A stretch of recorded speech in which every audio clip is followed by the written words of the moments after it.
Here's another home improvement tip from Todd and Todd. So Todd, at WeatherTight, we seem to get the question all the time, do you guys use subcontractors or do you use employees? And what we think is that the customer is really angling at is how good of quality do you do and whether or not you back and support the installation of the crews. There's a whole lot of myths these days to be uncovered about the difference between subcontracting crews and employee crews. Can you help us out with that a little bit? Well, I think you're right. I think a lot of people get told that if you have a subcontractor work on your house, somehow you're going to have bad workmanship. Yeah. And that could be true.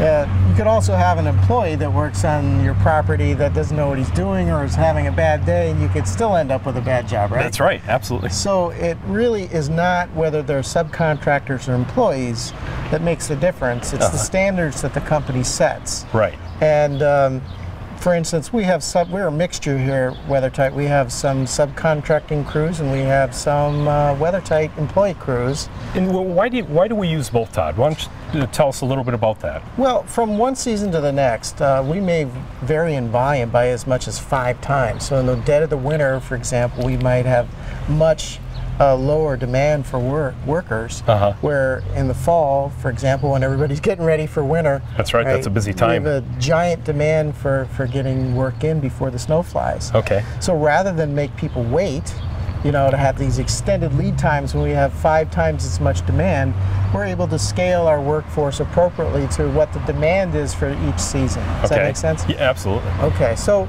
really the main thing is we have some subcontractors, for example, that have worked for us on this job, for example.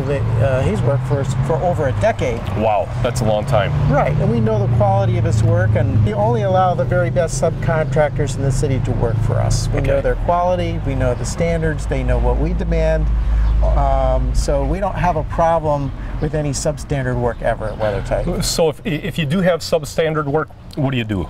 Well, first of all, our service department for warranty service is all employee. These are all our employees. Okay. They're staffed, they're scheduled by our in-house staff. So if we have any issues where we have to respond to broken glass or something like that, those are all dispatched by our internal people. Right. When it comes to expediting, for example, when we come out to take measurements on a home, when we get the specifications of the woodwork that needs to get ordered and that kind of thing, that's all employee-based. We don't rely on subcontractors, so our flow of work is controlled by our internal operations. Okay.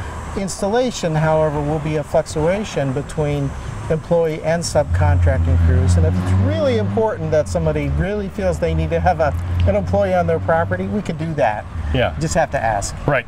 So when it comes right down to it, the question isn't really, do you have subcontractors or do you have employees? The question is really all about how good of work do you do, how much experience do they have, and if somebody has an off day, do you back it? Do you support it? Correct. Do you repair, right? Right. Well, I hope that uncovers some of the myths for you about the difference between subcontractors and employees.